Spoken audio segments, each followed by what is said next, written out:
تراویح کے بارے میں علماء کا سخت موقف تھا.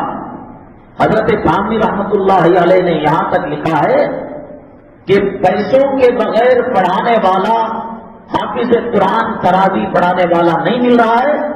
الم ترا کئی پاسے پڑھا لو مگر پیسے دے کر حافظ قرآن سے کلام پاک مت ختم کراؤ. حالات بدلے، زمانہ بدلا. مفتی سرور علی خان صاحب رحمۃ اللہ علیہ، میں سمجھتا ہوں کہ جنہوں نے پہل کی، کہا کہ چھوٹا پیسہ کیا دے کر آپ عالم کی توہین کر رہے ہو، حافظ کی توہین کر رہے ہو.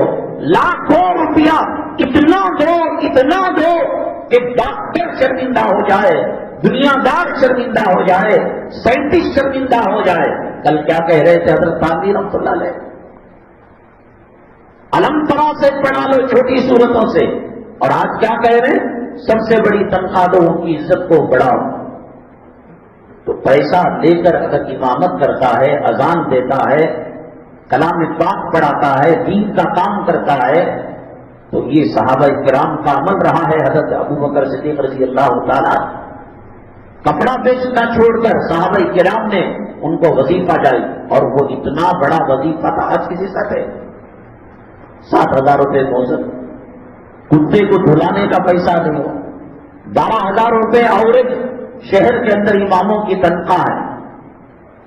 کہاں کہ اتنا دو کہ لوگ اس کی تکریم اور تعظیم کرنے لگے.